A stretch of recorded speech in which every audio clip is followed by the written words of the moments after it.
Juquinha, na época, ninguém chamava ele de Jota Júnior, né? Sempre foi, desde jovem, uma pessoa bastante considerada, como aquele jovem, por exemplo, que a gente acreditava que seria um jovem promissor. O Petri, cara, ele é bom demais, Petri, não podemos perder. Ele acha que o narrador tem que ser uma pessoa elegante. Então ele sempre dizia para mim, o Jota, ele tem o meu perfil. Eu lembro que muitas vezes na adolescência, na juventude, eu chegava em casa, estava ele lá na sala, em pé, luz acesa, esperando. Se eu fosse definir o Jota como narrador, o Jota não perturba. Não tem porquê o cara que está assistindo o jogo com o Jota ficar bravo com o Jota. E eu me assustei, né? Porque de repente você se depara com um ídolo, né? Ele não quer ser o filme, ele só quer ser a trilha sonora. Mas convenhamos que quanto filme já não ganhou o Oscar por causa da trilha sonora. Chegou o papel! Gol!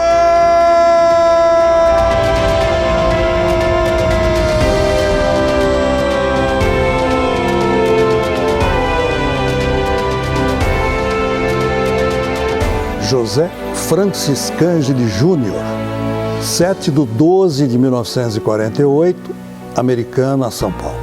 Narrador esportivo. Casado, 3 filhos.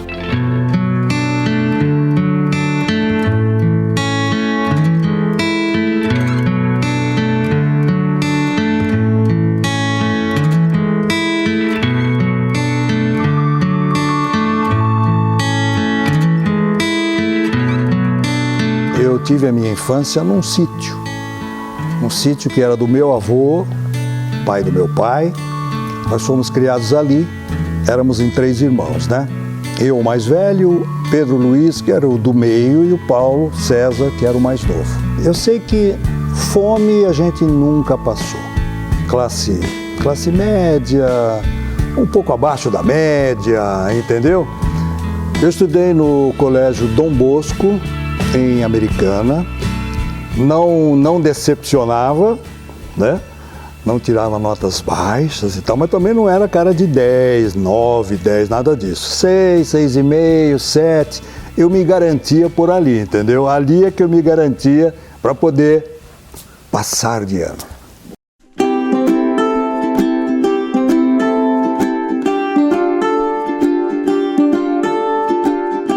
A lembrança que eu tenho é do registro feito pelos meus pais.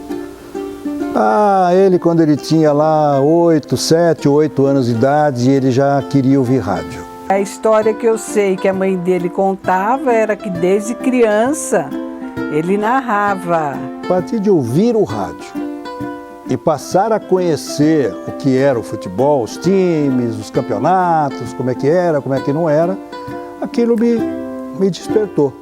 Ele usava aquelas latinhas de criança e fazia como microfone e treinava lá e ficava transmitindo jogos imaginários na latinha. Pedro Luiz, Fiore Gilhote, Darcy Reis, José Paulo de Andrade, que narrava futebol também, foram os primeiros que me marcaram.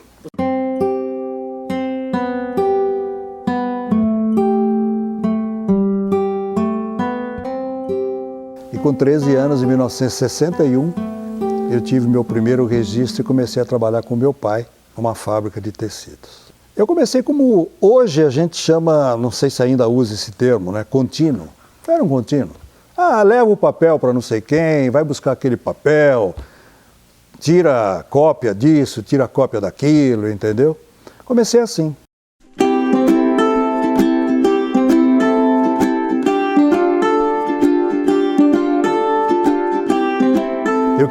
Eu queria, assim como tantos garotos hoje, né, sonham em jogar futebol profissionalmente, e eu também tinha esse sonho, sim. Eu vi, inclusive, alguns jogos do Jota, e realmente ele tinha condição, era um zagueiro clássico, um jogador tipo um meio de campo, ele jogava também. Teve o Vasquinho e teve o Flamengo aqui, né, que ele jogou.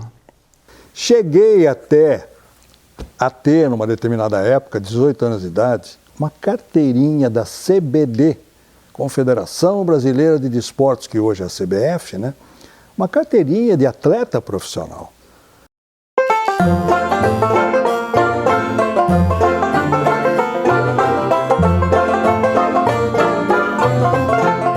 Clóvis Magalhães e o Paulo Sérgio Camargo. Eles faziam o esporte lá na Rádio Clube de Americana. E sabendo que eu gostava muito de rádio, que eu me interessava muito por rádio, eles me convidaram para ir conhecer a Rádio Clube. Ele tinha um gravadorzinho de fita, de rolo, e ele ficava atrás do gol narrando os jogos, entendeu? Narrou alguns jogos e me apresentou, um amigo apresentou, escuta só, ele não quer trazer aqui, mas eu peguei sem querer dele e mostrou para mim. Eu achei na época que realmente tinha condição. Eu jogava pelo Flamengo. Até que o diretor da rádio lá da cidade ouviu a minha gravação e falou para o meu pai o seguinte, olha, domingo vai ter aí um torneio e tal, Flamengo e Vasco. Vai ter um torneio assim, assim, assim, e ele vai transmitir para a rádio, nós vamos lá transmitir, nós vamos dar uma chance pro garoto e tal. Um dia depois, 2 dias depois, o jogo seria no domingo, o treinador chegou para mim e falou assim, olha, você vai ser titular domingo. Ou vou tentar a minha primeira chance como locutor, fazendo uma transmissão pelo rádio, ou vou jogar pela primeira vez como titular no time onde eu treino, onde eu tal. E eu fiquei numa angústia daquelas, né? E acabei optando por jogar. Não me transformei num jogador de futebol profissional, mas depois me transformei num locutor profissional.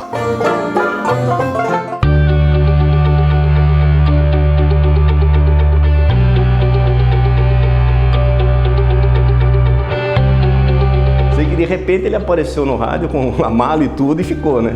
O Clóvis Magalhães, que era o narrador, saiu logo depois da rádio, meses depois, e o diretor da rádio falou, poxa, então você vai ficar agora como nosso narrador titular. E aí então eu comecei a narrar, no lugar do Clóvis Magalhães, lá na Rádio Clube, em 1969. Escapou de Manguito, buscou a grande área, atenção, vai César, perigo, já está dentro da grande área, vai bater, bateu, Júnior, ele usava esse espaço aqui. Quando ele narrava o jogo, ele ficava aqui. Nessa laje aqui, ó. A cabine do Estádio Vitória Escuro foi um dos locais mais impactantes para mim, né? Porque foi a primeira cabine onde eu transmitia um jogo de futebol. A gente trabalhava bastante, mas não ganhava absolutamente nada, né? Mas eu me conformava porque eu achava que eu estava investindo em mim mesmo.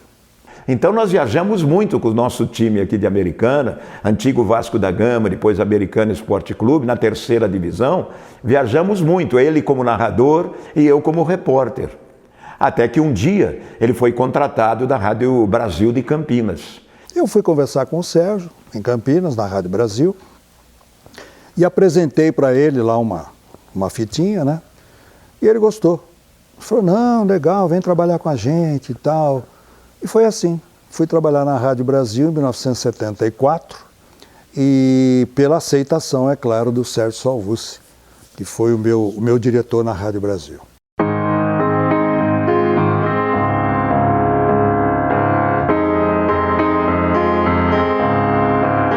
E quando eu me preparava para fazer o vestibular, nós tínhamos uma família que era amigos em comum e a dona Anita Pioli falou assim, olha, você vai fazer vestibular lá em São João? O Juquinha, na época, ninguém chamava ele de J. Júnior, né? Ele era, o Juquinha, o filho do seu Juca, vai fazer lá também, por que vocês não vão junto, que a estrada é longa?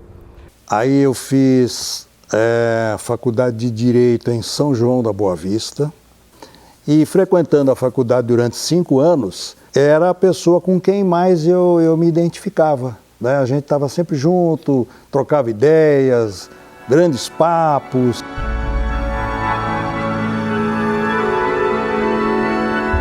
Ele já tinha uma pinta de galã, mas ele não se fazia, ele nunca foi assim um conquistador.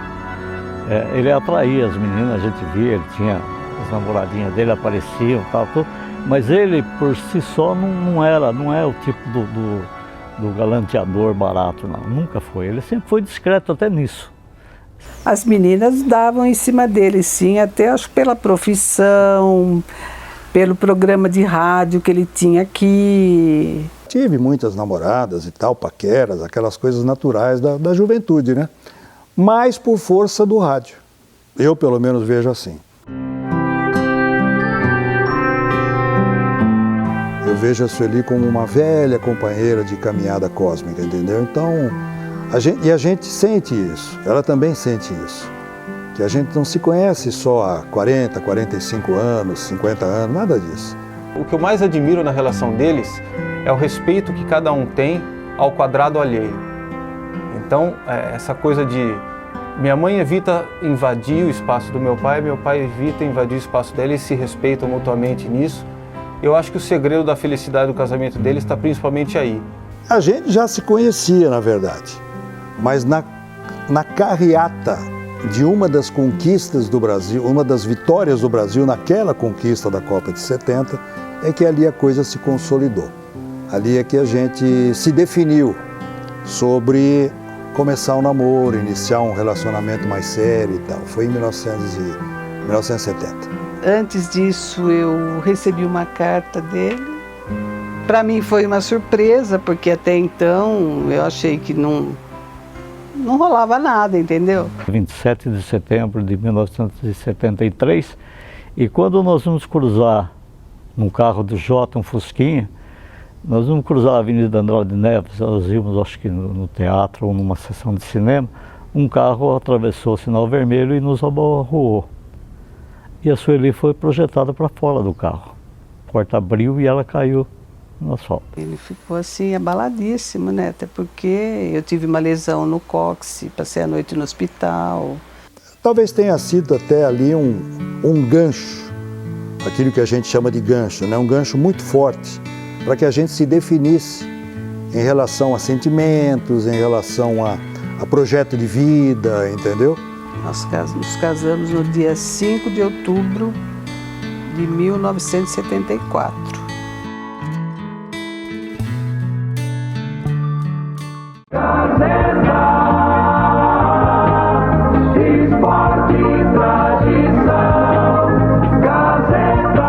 Um dia, o meu irmão, Pedro, me telefona e diz assim: pô, você tá ouvindo aí a Rádio Gazeta e tal, o programa lá do Peruzzi? Eu falei, não, hoje eu não tô e tal. Não, porque eles estão abrindo lá um concurso para narrador, comentarista, repórter, redator. Pô, vai lá, se inscreve. Venceu disparado pela sua habilidade, pela sua capacidade, o cargo de comentarista, o Galvão Bueno, Carlos Eduardo Galvão Bueno. E a Gazeta estava precisando de mais um narrador. Nós tínhamos na época o Milton Peruzzi, o Oswaldo Maciel, o Vanderlei Ribeiro. Nós precisávamos de mais um narrador naquele momento.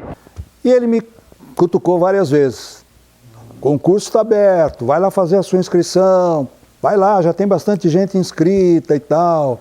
E eu... Não vou, Pedro, não vou, não, me deixa quieto aqui, ainda tenho que rodar um pouco mais, lá na frente, quem sabe. O Pedro, ele batalhou muito para que o Jota crescesse nessa profissão, porque ele sabia que era uma coisa que o Jota queria muito. O irmão do Jota Júnior pediu que, com tanto carinho, com tanto amor pelo irmão, que eu achei que além desse pedido, dessa atitude do irmão, havia as condições, a capacidade do Jota Júnior. Boa voz, boa narração, e acabei escolhendo o Jota Júnior. E aí fomos ver pelos não, acho que falta um pouco de voz. Aí o Petri me comunica, fala, olha, eu gostei, todo mundo gostou, mas o Peruzzi não gostou, ele é o diretor, evidentemente é ele que decide. Tá bom. Foi uma decepção para mim, claro, né? Para o meu irmão, claro, para todos nós, mas enfim. Aí passou um tempo, 15 dias, ou 3 semanas, mais ou menos isso, eu recebo um telefonema do Galvão Bueno. E aí, Petri, não pode ser, não vamos perder o Jota Júnior, não vamos perder esse rapaz de tão bom, de Americana, mas trabalhava na rádio em Campinas. E aí nós armamos uma armadilhazinha com o Peruzzi. No fim de semana ia ter um clássico no Pacaembu, ia ter um jogo em Campinas. E eu acabei indo pro Brinco de Ouro para fazer esse posto. O comandante da jornada era exatamente o Milton Peruzzi, que ele era o narrador principal da equipe, além de ser o diretor. E ele estava no Pacaembu. Então foi escalado o J. Júnior, sem ser ainda contratado da rádio, para o Peruzzi ouvir. E aí daqui a pouco o Peruzzi, então vamos dar o giro para cada rodada, do Campeonato Paulista em Campinas. E entra o J. Júnior aqui no Brinco de Ouro da Princesa, Guarani, não me lembro exatamente com quem. Vendeu o peixe dele. E o Peruzzi olhou para mim, eu falei, bom, hein? E evidentemente, quando ele me passou e pediu para que eu narrasse, eu dei tudo o que tinha, né? Eu falei, agora é minha, agora ou nunca. E o Peruzzi falou assim, mas bom esse rapaz, hein? Quem é? Eu falei, aquele que você não queria. Pronto, no dia seguinte ele já estava lá. Preparado o Baroni para a cobrança da falta, não há formação de barreira. Tiro direto, autorizado o Baroni, correu, bateu, Razande, é gol! Gol!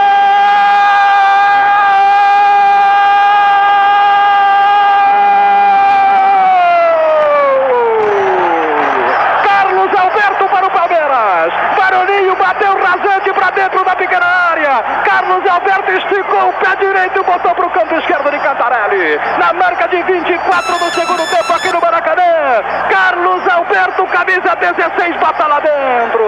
Uma festa paulista no Maracanã, uma festa do Palmeiras no Maracanã. Bota lá dentro, Carlos Alberto. Agora levanta daí, goleirão. Levanta daí, Cantarelli, lá dentro e a verde, Roberto. Um gol sensacional. A voz era legal, o cara competente. E aí o Jota foi contratado. E aí trabalhamos juntos aqui um bom tempo na Rádio Gazeta. O Jota veio compor essa equipe. Ele veio para uma narração, a princípio, para narrar jogos daqui da capital. E enquanto a seleção brasileira estava disputando o campeonato, ele...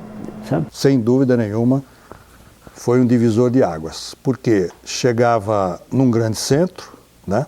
Claro, o mais importante do país, o rádio de São Paulo. Eu acho que foi uma conquista muito grande da parte dele e eu tenho muito orgulho disso.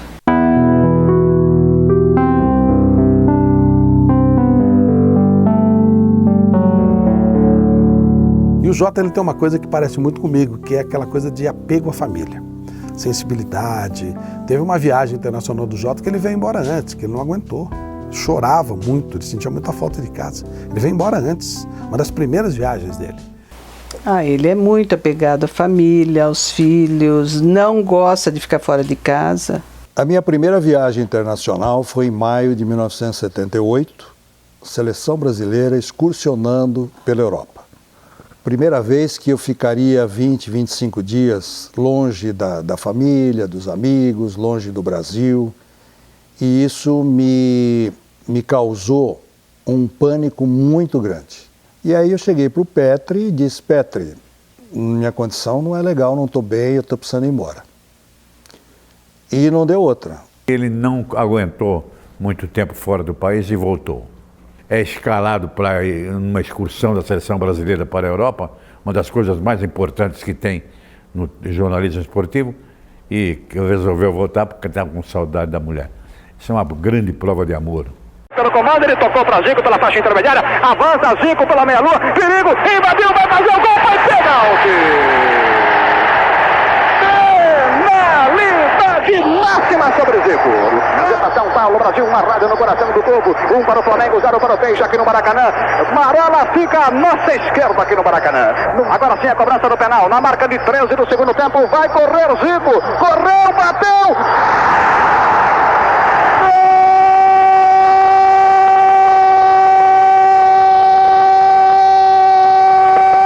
Bom, o J. Júnior, depois que Peruzzi saiu, outros saíram, acabou sendo o titular. E foi muito bem. Então eu sempre achei que a minha dicção foi boa, era boa, explicava bem. E também o relato. Eu sempre achei que eu relatava bem. Eu sabia situar para o ouvinte o que estava acontecendo e onde é que estava o jogo, onde é que estava a bola, entendeu? Nunca me preocupei com bordões, jargões, nunca me preocupei com isso. Eu sempre me preocupei com a fidelidade aos fatos.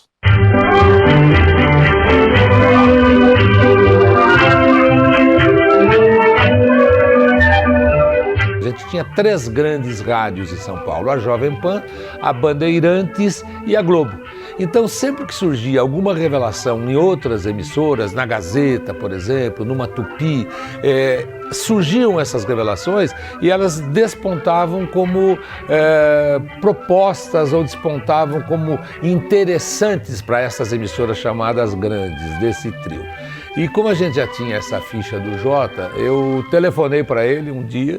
E aí veio um convite da Rádio Bandeirantes, convite do Flávio Adalto, do Oswaldo dos Santos, 2 amigos e que estavam no comando da Rádio Bandeirantes. E nós marcamos na rua São Carlos do Pinhal, atrás do prédio da Fundação Casper Libero. Eu falei, olha, eu tenho um carro assim, acho que era uma variante, e tal cor, e a gente se encontra aí atrás, eu fico dentro do carro, você entra, a gente conversa. E foi muito difícil decidir, muito difícil. Foram dias e noites de angústia, de tortura, de culpa, que na verdade não tinha culpa nenhuma.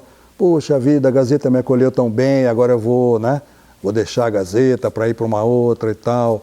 Mas no fim o Roberto Petra compreendeu, entendeu que eu tinha que seguir a minha vida e acabei aceitando o convite da Rádio Bandeirantes. O Jotinha foi compor uma equipe formada por Fiore Giliotti, Enio Rodrigues, tinha também o Alexandre Santos, todo esse pessoal que fazia a Rádio Bandeirantes, que era chamado na época de escrete do rádio. Ouvinte Bandeirantes, o mais bem informado do Brasil. Cheguei com a grande responsabilidade de, não diria substituir, mas de entrar numa vaga que até então estava sendo preenchida por um dos monstros da narração esportiva do rádio, Flávio Araújo.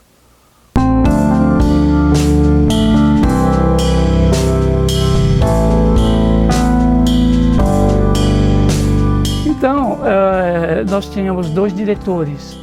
Um era o Milton Peruzzi, né, que era o diretor de esporte, e o outro era o diretor artístico, era o Alfredo Borba. O Alfredo Borba sempre foi muito crítico, muito áspero. Ele sempre foi muito autêntico, né, nas suas participações, nas suas atitudes, né, não só em relação à música, mas também em relação ao esporte, à rádio, televisão. E o Alfredo Borba falou, sinceramente, esse moleque é muito bom. É muito bom. E ele falou assim, olha, e com o tempo, com a evolução do futebol, esse menino vai para a TV.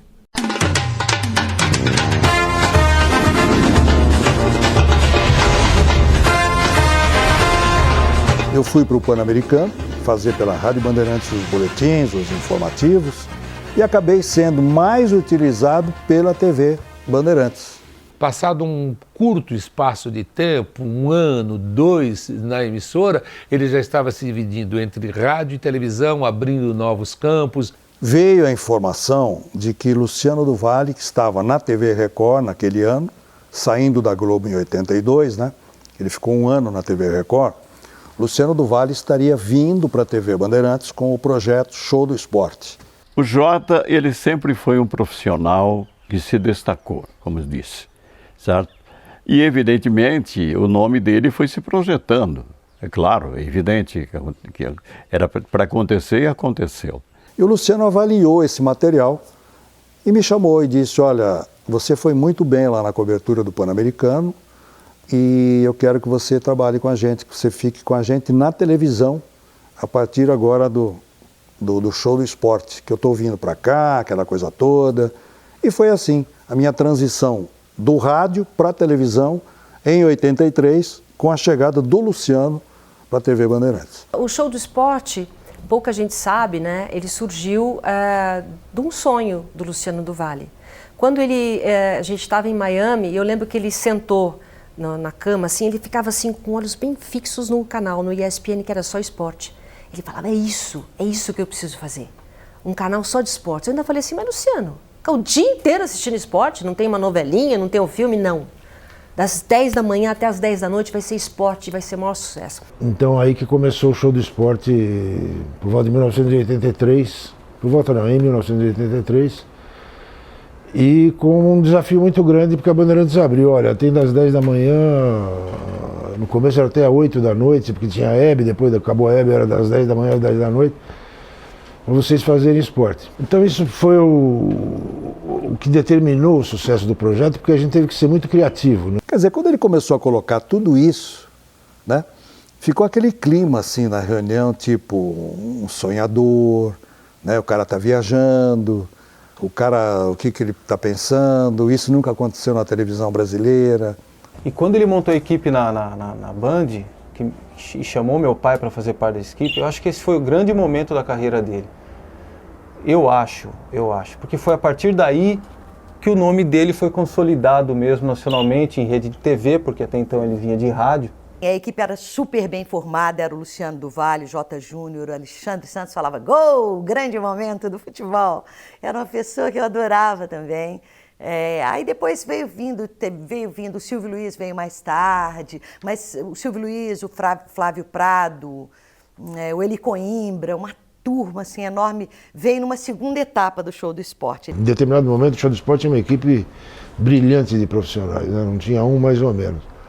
Mas sempre cada um com o seu estilo e tal, e o Jota era o porto seguro lá, que sabia que ele ia fazer tudo direito. Né? No Show do Esporte eu fiz um pouco de tudo. Claro que eu mais narrei e tal, né? Fui mais narrador. É mais uma chance de bola parada para o time do Curitiba. Lê lá à frente para fazer aquela primeira barreira. Olha o Índio, direto, a bola foi desviada e é gol!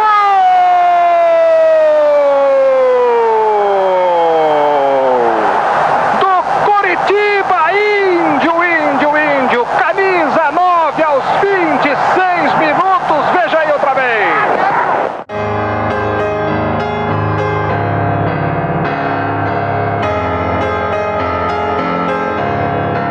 Acima do Batman, do Super-Homem ou de qualquer outro aí.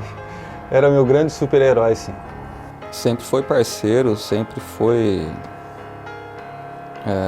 completo. Eu tenho muito orgulho de tê-lo como pai. O Jota Pai sempre foi mais amigo do que cobrador, do que, sabe, de impor. Era um pai mais calado, assim, que eu lembre. E a repreensão dele muitas vezes era só com o olhar, a gente já entendia, mas era um cara muito carinhoso, um pai muito carinhoso, que sempre passou pra gente a questão de ser responsável, de andar na linha, de ser legal com os outros. Foi referência de 98% do meu modo de viver, de postura, de vida. Ele viajava muito mais do que hoje, né? Sempre trabalhou a vida inteira, nunca... Quando era criança, assim, raramente eu via ele em casa, ele viajava bastante. Então cada hora estava num canto do mundo, a cada 2 semanas estava num lugar. E viagem você vai 2 dias antes, volta 2 dias depois. Os dois ali teve que superar várias, né? Ele, por ter que ficar fora, e logicamente sentia a falta nossa, né?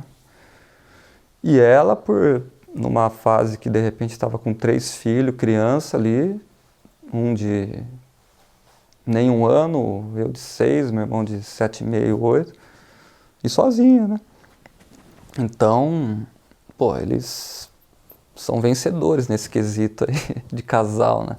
Porque nem é todo mundo que supera. Eu abri mão de trabalhar fora por causa disso também, né? Porque ele viajando era muito complicado, assim, para mim era também, mas para os meus filhos eram também. Porque eles sentiam muito a falta do pai, né? Acordava, chorava, ai, tô com saudade do papai, e aí tinha que administrar isso também, né? Eu acho que a minha ausência lá, né, foi muito bem compensada pela Sueli, pela minha companheira. Foi ela que supriu a minha ausência de maneira extraordinária.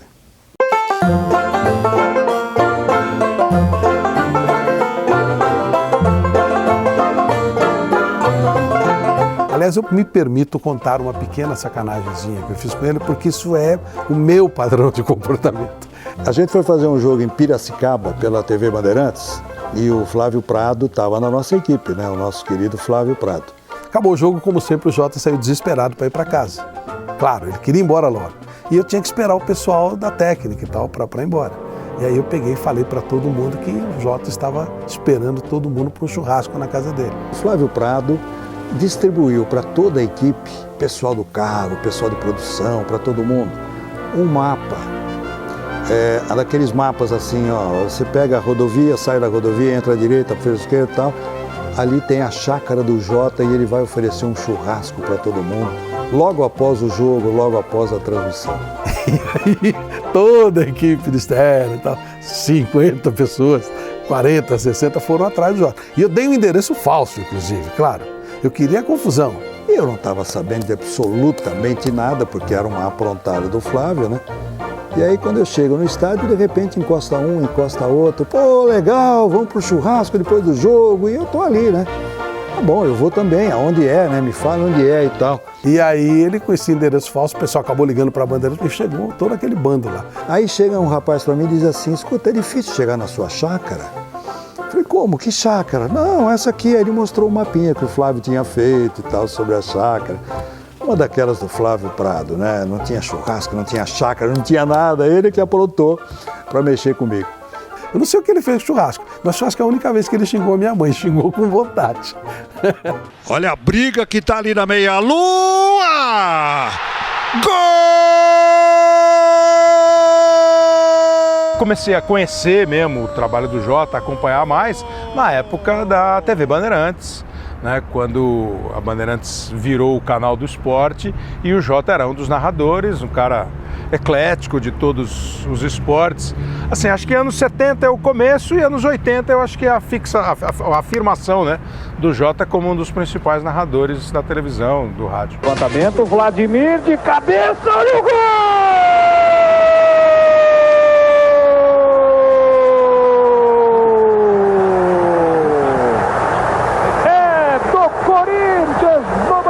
Aos 38 minutos de partida.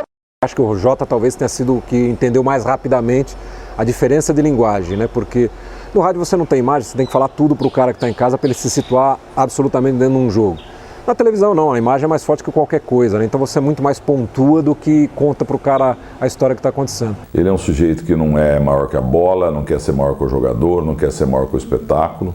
Ele é um sujeito que lembra muito Luiz Noriega. Meu pai sempre falava assim, o Jota narra televisão, ele não faz rádio na televisão. Ele se comporta da mesma maneira quando ele está transmitindo 15 de Piracicaba e Ponte Preta, ou quando ele está transmitindo uma final de campeonato entre Corinthians e Palmeiras, uma final de campeonato brasileiro. A voz do Jota Júnior é uma voz muito boa, de alcance bastante bom. Ele tem condição de utilizar uma intensidade mais forte, ele aumenta esse volume de voz com muita facilidade. A gente consegue perceber um ótimo alcance sem a presença de esforço. É uma narração não muito entusiasmada, muito gritada. A narração dele é muito imparcial, muito focado no jogo, não fala muito além daquilo que precisa. E ele narra, não é só futebol, ele narra qualquer modalidade esportiva. Narrava, sei lá, basquete, vôlei, tênis, ficava assistindo. Ele não é o filme, ele é a trilha sonora. Isso é muito legal. É difícil você não querer ser o filme. Ele não quer ser o filme. Ele só quer ser a trilha sonora. Mas convenhamos que quanto filme já não ganhou o Oscar por causa da trilha sonora? Ai, eu sou suspeita, né, para falar. Porque eu acho que ele é o melhor narrador do Brasil e é o amor da minha vida, né? Ele só me traiu uma vez. Ele só me traiu uma vez.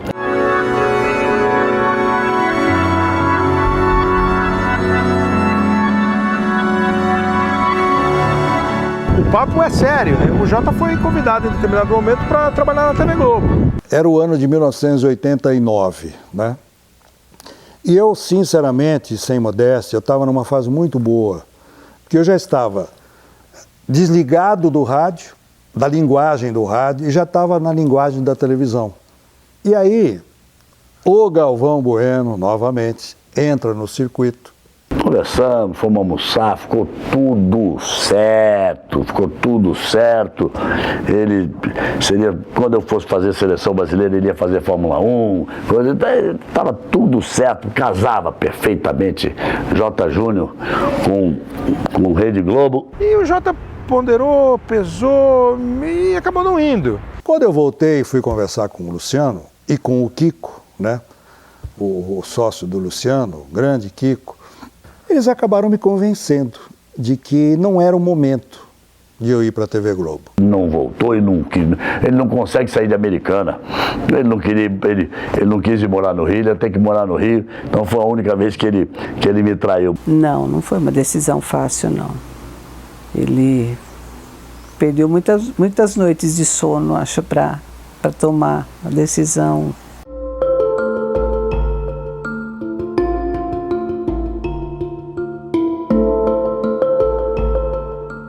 Final de 1998, logo depois da Copa de 1998, a Copa da França, algumas demissões aconteceram. Alguns colegas foram demitidos na TV Bandeirantes. Os eventos ficaram muito caros e começou a surgir a TV a cabo. E a gente não tinha percebido esse movimento ainda. Você só percebe o movimento depois que ele já se firmou. E logo depois apareceu então a notícia de que a Traffic, né, do J. Ávila, é quem arrebataria o esporte a partir de janeiro de 99. Talvez não fizéssemos parte dos sonhos dourados do Ávila e do grupo que o Ávila trouxe para comandar o esporte aqui da Rede Bandeirantes de televisão naquela oportunidade. E a gente não sentiu aquela empatia. Talvez o J. Júnior não ficasse, né? Que ganhava muito pelos padrões da época da Traffic no começo de 99. Mas ele estava escalado para o primeiro grande evento comigo e com o Oswaldo Pascoal. Eu lembro que eu estava de férias e aí me ligou em casa o Nelson Garrafão, que eu citei aqui já, que era uma pessoa muito bacana, era um coordenador internacional que a gente tinha. E ele falou assim, olha, Simone, eu acabei de sair de uma reunião e você, o Jota, o Elia, e foi falando todo mundo que ia ser mandado embora, que não voltaria, eu não voltaria mais das férias. Né? Acho que tem muito isso em televisão. Eu fiquei muito chocada. E para mim foi muito difícil, porque eu estava há 20 anos na Bandeirantes, entre rádio e televisão. O ambiente era extraordinário.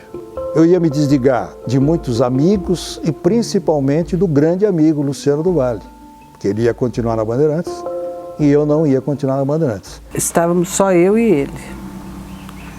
Nós dois choramos juntos, porque foi assim uma coisa inesperada, vamos dizer assim, né? E tudo isso aconteceu quando eu estava completando 50 anos de idade. E aí vem o problema da idade. O cara tem 40, o cara tem 45, o cara tem 50, o cara já tem 60. E eu ainda como sustentáculo da família, os filhos fazendo faculdade, aquela coisa toda, né? E aí ele veio, juntou todo mundo, minha mãe, meus irmãos ali, para falar, né? Dar um esclarecimento. Ele falou o seguinte, ele falou assim, a partir de agora e tal, algumas coisas vão mudar, né? Estou me lembrando aqui as palavras. Algumas coisas vão mudar, porque o papai está desempregado e tal. Ele falou isso aí. Esse foi o único momento que eu vi ele chorar. Quando ele reuniu eu, meus irmãos, minha mãe, na sala de casa, para dizer que havia sido desligado da Band. Mas foi acima do esperado o positivismo, a boa energia, o otimismo dos três em relação ao que poderia estar pela frente. Aquilo foi uma injeção de ânimo extraordinária. Porque fecha uma porta, mas abre outra, né? E para ele abriu uma porta que ele jamais esperava, eu acho. Eu tenho uma admiração muito grande pelo canal, pelo Sport TV. O Sport TV é tudo.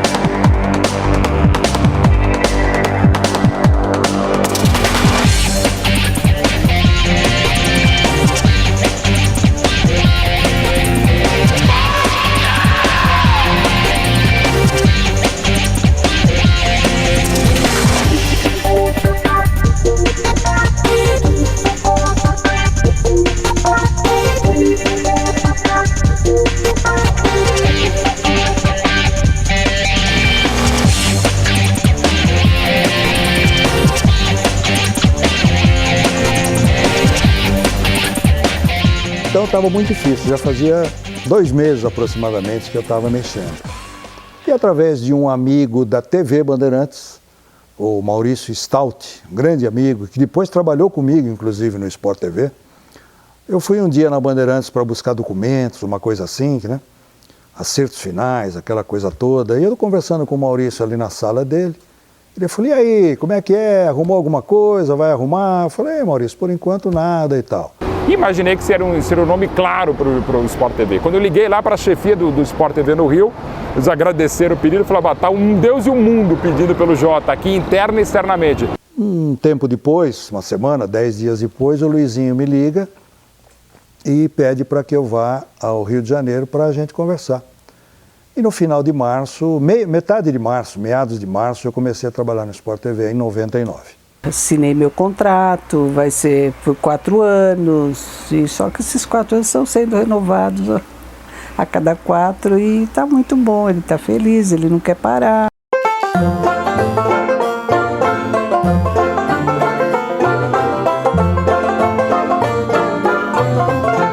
É muito engraçado, comigo já aconteceu várias vezes, né? Eu não sei, cabelos brancos ou a própria fisionomia, eu não sei qual é o...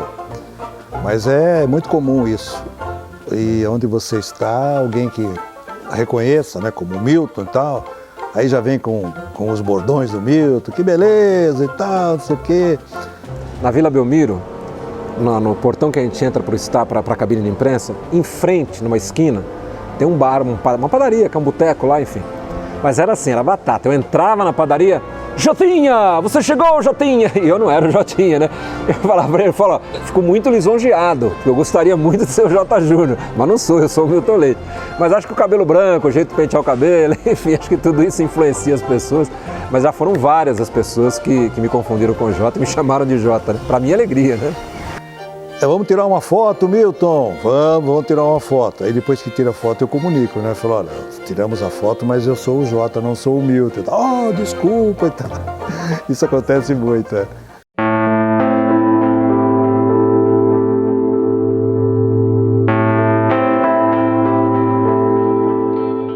Eu estava negociando com o Sport TV já tinha uns 2 meses, né? Porque eu tinha acabado de sair da ESPN, eu saí da ESPN em dezembro, só assinei com o Sport TV em abril, então a gente ficou conversando um tempão. Assinei meu contrato e estou indo para casa, estou indo para pegar meu carro no estacionamento da TV Globo. Toco meu celular e era o Jota Júnior. Ele me liga e diz assim, olha, estou só te ligando para te dar as boas-vindas ao canal, eu acho que você vai ser um baita reforço para a nossa equipe, porque você é um baita narrador, não sei o quê, não sei o quê. Eu até me emociono um pouco quando eu lembro disso, porque na verdade eu estava indo, se a gente pudesse usar isso, né? Não gosto muito desse termo, mas enfim, para as pessoas entenderem, meio que para ser um concorrente dele. O Jota era narrador do canal, eu era o principal narrador do principal concorrente do canal. Estava indo para a mesma função que ele exerce no canal. Então, teoricamente, né, eu estava indo concorrer com ele. E ele foi o primeiro cara que me ligou, que teve o trabalho de procurar meu telefone, porque certamente ele não tinha o meu número, para me ligar, para me desejar boa sorte, para me dar as boas-vindas. Foi a primeira pessoa.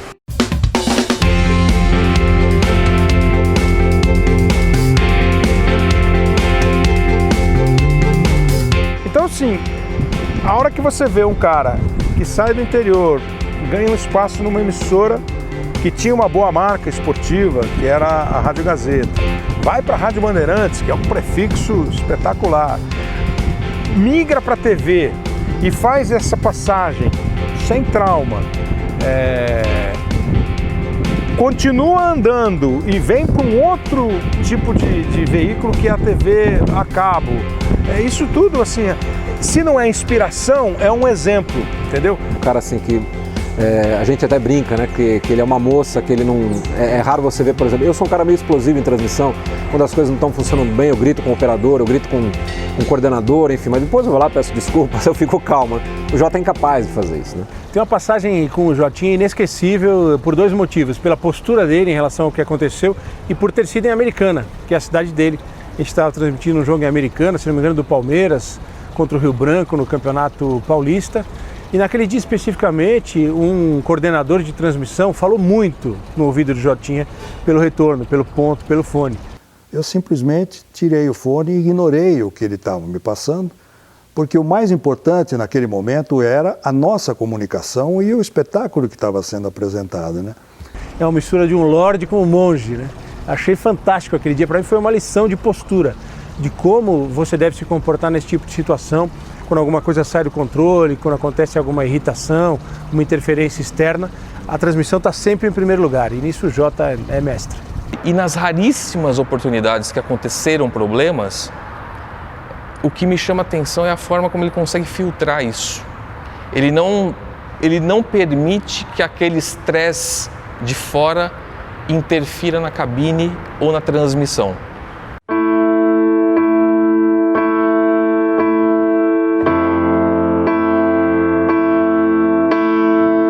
Quando eu ia com ele na Band, domingão, encontrava também, o cara sempre foi gente boa demais, assim, pegava, abraçava, falava. Ele tinha uma amizade muito forte com o Luciano ali, até porque o Luciano foi um dos professores dele ali, né? O respeito que ele tinha pelo Luciano como narrador, como profissional, como chefe, né? Foram muitos anos no Show do Esporte e eu fui testemunha de vários encontros entre eles, né? E nas cabines, nos estádios.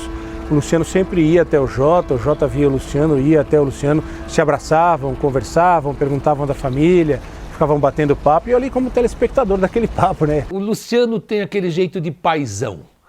E quase todos que conviviam com o Luciano tinham aquele carinho de abraçar, de beijar, de sair de mão dada. Então ele era diferenciado. Sempre foi uma relação muito linda, muito aberta, muito de uma parceria ampla, geral e restrita. O Luciano nunca se sentiu ameaçado pelo Jota por ser um grande locutor que o Jota é. Ele falava que o Jota Júnior, para ele, na opinião do Luciano, seria o substituto ideal para ele. Então ele meio que se visualizava no Jota Júnior. Ele achava que o Jota Júnior tinha o timbre de voz dele, a postura dele. O Luciano passou a ser um irmão, uma alma gêmea. A gente se identificava muito bem, sabe? Muito. Um minuto de silêncio aqui antes da bola rolar. Homenagem a Luciano do Valle, falecido hoje.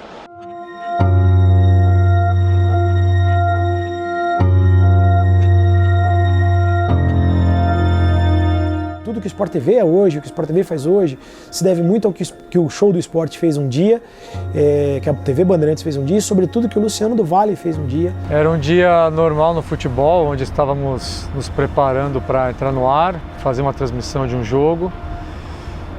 Eu e o Jota Júnior.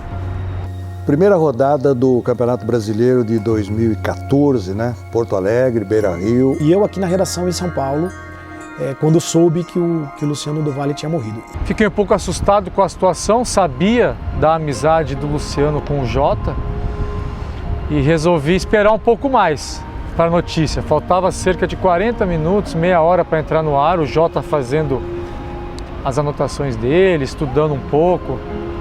Quando eu soube, eu avisei o pessoal de retaguarda do Sport TV dessa ligação do Jota com o Luciano, dizendo, olha, vai ser muito difícil do ponto de vista emocional para o Jota narrar o jogo. O nosso coordenador do carro, o Edival Marcusso, que também era nosso companheiro da TV Bandeirantes na época do Luciano, ele entra na nossa comunicação interna e diz assim, Jota, tem uma notícia aqui que nós precisamos checar, mas uma notícia forte, triste. O que foi, Edival? A notícia é de que o Luciano do Valle morreu. Puxa, como? Como assim? Chegou a notícia, né? Ele falou, pô, será, bicho? Foi lá, ligou no celular do Luciano e deu caixa postal. Aí ele falou, puta, pior que foi mesmo, né? E ele, na hora que senta, dá uma respirada, tem uns 10 segundos ali de olhando pro nada. Eu dou as minhas condolências, meus pêsames a ele. E falei, eu vou fazer a transmissão, sim. Exatamente. A gente continua fazendo aí, prestando todas as homenagens ao grande Luciano do Valle, falecido hoje. Estava viajando, estava indo para Uberlândia, né, para a transmissão amanhã do jogo Atlético Mineiro e Corinthians pela TV Bandeirantes. Teve um mal súbito, sofreu um infarto e lamentavelmente nos deixou. Confesso que eu achei que ele não seguraria as lágrimas ali. porque faltou um triz ali, acho que pro meu pai dar uma desabada ali, viu? Ele ficou assim bem abalado, triste, né? Porque, enfim, 20 anos de convivência numa emissora, que foram 20 anos, né? Foi muito tempo junto, né? Muita convivência. O cara é meu amigo, meu irmão, falei com ele quinta-feira. A gente tinha se comunicado muito nos últimos tempos. Estava muito estreitada muito estreita, né, a nossa relação. Depois da morte de pais e irmãos, acho que uma das mortes que mais tocaram meu pai foi a do Luciano. Até 15 dias depois ele estava para baixo ainda. Foi uma das únicas vezes que eu vi ele um tempo assim, down, para baixo, triste com o que tinha acontecido, de ter perdido esse cara. Independente se ele era o Luciano ou não, era um amigo que ele tinha, sabe? Então eu fico imaginando como que o Jota Júnior recebeu a notícia da morte de um companheiro como o Luciano do Valle. Eu tenho certeza que ele deve ter ficado muito emocionado e tocou fundo no coração, porque eles eram muito irmãos de sangue, assim, aquela coisa sem ser de sangue, mas de alegria. Vai começar o Troca de Passes, meu querido amigo Marcelo Barreto. E eu queria, nesta passagem para o Troca de Passes, dizer que com o coração sangrando, né? Eu dediquei essa minha transmissão aqui do Beira-Rio ao meu querido amigo, irmão e já saudoso Luciano do Valle. O nosso corpo, na verdade, não é o físico. O físico é só o aparelho. É só um instrumento para que a gente possa aplicar toda a nossa sabedoria, a nossa inteligência, os nossos conhecimentos. Então, para mim, a morte é a morte só do corpo físico. Esse é o entendimento que eu tenho. Agora, quando você perde um ente muito próximo, muito querido, mesmo que você tendo esse entendimento que eu estou colocando, não quer dizer que você não vai sofrer. Não quer dizer que você não vai chorar. Porque você está perdendo o contato físico com alguém muito querido. E isso machuca muito.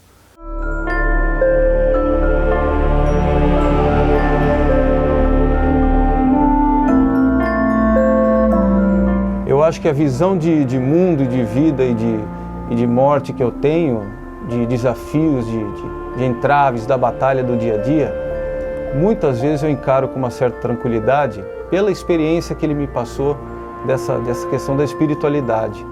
Eu sempre tive síndrome do pânico, depressão, essas paradas. Ele me ajudou na questão de... Na verdade, ele me mostrou uma oração um dia, um pedacinho de papel. Nossa, ele falou, ó, quando você estiver mal, quando você estiver ruim, esses ataques seus aí, pega essa oração, leia ela. Poderosíssima, ele falou. Deus nosso Pai, sois todo poder e bondade, dai a força àquele que passa pela aprovação, dai a luz àquele que procura a verdade, ponde no coração do homem a compaixão, a caridade, dai-nos a caridade pura, dai-nos a fé e a razão, dai-nos a simplicidade que fará das nossas almas o espelho onde se deve refletir vossa imagem.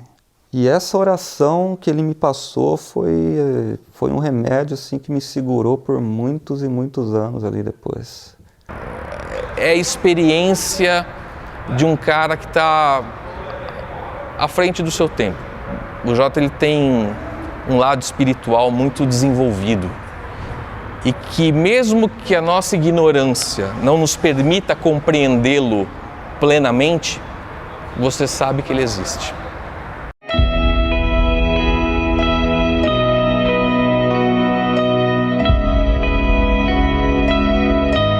Eu acho que é.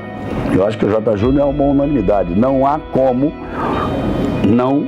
alguém dizer que o Jota Júnior não seja um ótimo narrador, um ótimo profissional e uma pessoa absolutamente correta. 101%. Não há o que discutir. Sem dúvida alguma. O Jota Júnior não há como. Repito, eu nunca ouvi alguém com um senão do Jota. Não tem. Se tiver, é mentira. Se tiver, é intriga. Não tem uma pessoa que fale mal. E se eu encontrar, eu vou meter a mão na cara dessa pessoa. É um espelho pra gente, né? pelo sucesso, pela formação, pelo caráter, pela amizade e pelo grande profissional que é, né? Unanimidade. Unanimidade. Caráter nota 10. Sem dúvida, sem dúvida. Eu, nesse tempo todo, vamos fazer uma conta rápida aqui, são 13 anos já de Sport TV, eu nunca ouvi uma pessoa falar mal do Jota. Nunca. Eu nunca vi ninguém falar mal dele, ninguém soltar uma indireta sobre o Jota, nada. Todo mundo que fala do Jota fala bem. Ele trata todo mundo igual, todo mundo bem, pode ser o chefão dele, pode ser o operador de áudio, o cabo man da câmera, ele trata todo mundo da mesma forma. O Jota é um cara que não é que seja desprovido de vaidade, mas ele com certeza entre todos nós talvez seja o que tenha menos vaidade. Eu não conheço alguém que seja unanimidade.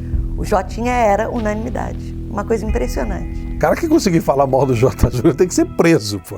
Ele realmente é uma unanimidade. Eu gostaria de ter um Brasil de Jota Júnior, desse jeito. Não sou unanimidade, não.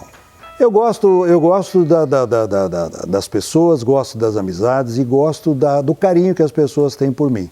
Mas evidentemente que eu não sou unanimidade. Eu já devo ter desagradado a muita gente e vou continuar desagradando, porque a gente está na vida para acertar e para errar, né? E eu sou falível como todos os outros.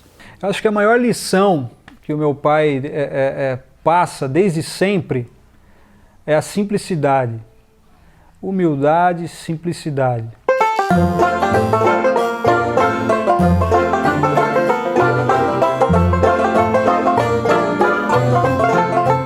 Dodô, com toda a sua experiência, já passou também recados ali para os seus companheiros de meio de campo. O Campeonato Paulista estava começando, eu não vou me lembrar o ano. E aí a gente foi fazer um off-tube, né? A transmissão do estúdio sobre o primeiro jogo, Linense e Portuguesa. Então a gente estava no estúdio. E você depende muito do diretor de TV. O diretor de TV é que tem que te dar todas as condições para você identificar jogador, narrar o lance, aquela coisa toda. E aí saiu o gol. O Dodô da Portuguesa fez o gol. Marco Antônio. Tá com a faixa de capitão ali o Marco Antônio. Fabrício tocou, jogada bonita. Dodô estava chegando por ali. Ele cai, machuca o braço e o diretor de TV se preocupa só com a contusão. Então para mim não foi o gol. Mas na verdade tinha acontecido o gol, a bola tinha entrado. Vamos dar uma olhadinha, ó. Toque do Fabrício. Dodô chega. O jogador toca na bola. E vou dizer uma coisa para você, foi gol, viu, Lino? Então foi uma das grandes gafes que eu cometi, mas me confesso inocente, né, porque eu estava pelas imagens.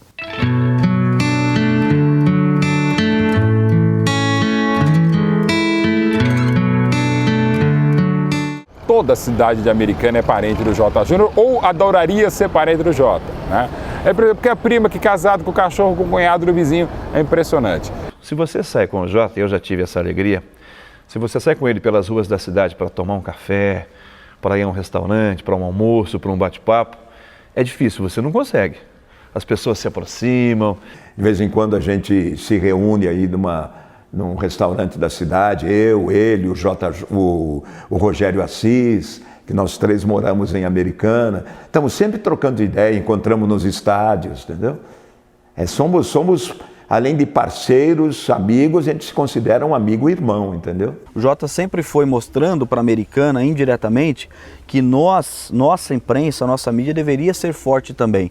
Se o americanense chegou à TV Bandeirantes, chegou à Sport TV, chegou a fazer Copas do Mundo, nós tínhamos que aqui na cidade também seguir o mesmo rastro. A Americana é uma cidade, é um pedaço tão querido, estou tão identificado com aquele pedaço, que eu nunca quis sair de lá e nunca saí, né? Estou trabalhando em São Paulo há 40 anos e nunca deixei a Americana. Fui convidado em algumas oportunidades a morar longe de Americana, em razão do trabalho. Mas eu nunca me atrevi, não, e nunca quis abraçar essa ideia, não. E o Jota, em 2006, ele recebeu uma das condecorações máximas da Câmara Municipal de Americana, que é o título de cidadão americanense emérito. Esse título é dado para as pessoas que nasceram na cidade, mas que desenvolveram um papel de destaque na sociedade e que a Câmara Municipal eleita pelo povo reconhece e homologa isso em lei. Então foi mais do que merecido, aquela Câmara que julgou, que votou por unanimidade, que depois entregou a Jota, fez na verdade um serviço que nós todos americanenses gostaríamos de fazer. O Jota é um cidadão americanense emérito porque é o nosso grande embaixador aí fora. –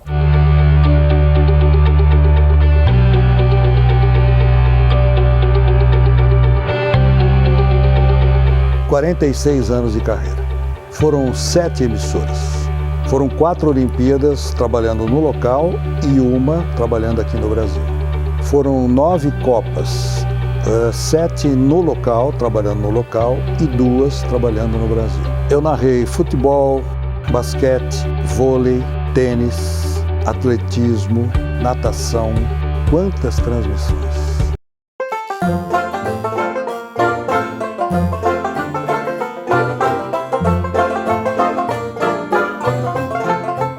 Aos 10 anos de idade, eu já frequentava o campo do Rio Branco de Americana.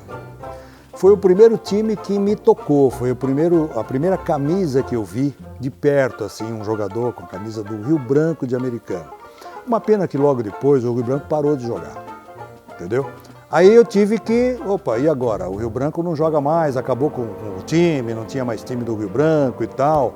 Aí então, influenciado não sei por quem, eu passei a torcer. Ai, será que ele vai... Eu acho que pro Guarani, mas eu não tenho essa certeza. Ele torce pro Rio Branco de Americana.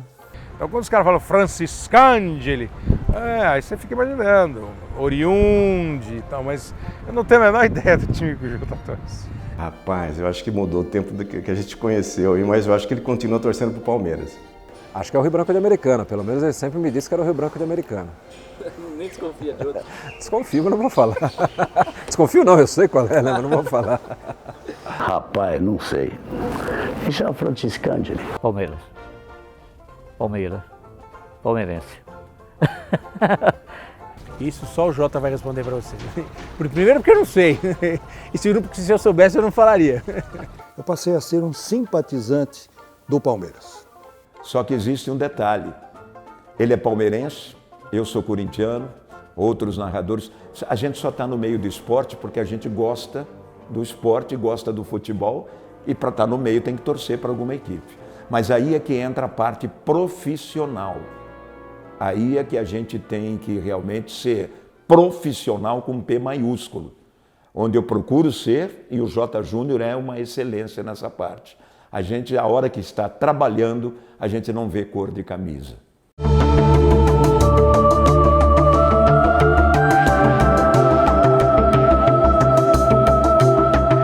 Olha, para ser bem sincero, eu não quero mais nada para mim em termos de futuro. Para mim, pessoa, só eu, não quero mais nada. Continuando assim, chegando a minha velhice, eu podendo, continuar não dando trabalho para muita gente, já está ótimo. O que eu quero mesmo é para o futuro dos meus filhos e dos meus netos. Esse é o meu maior objetivo, meu maior anseio. Ai, é o avô mais babão da face da terra. Senta no chão, ele brinca, ele rola, ele engatinha, ele joga bola, ele faz tudo que ele não pôde fazer com os filhos. Ele ama ficar ao lado dos netos, né? Ele, domingo mesmo, um domingo desses aí, a gente foi lá comer uma macarronada da Dona Sueli lá e todos os netos reunidos, ele fica rindo o tempo inteiro e pega um e brinca com o outro.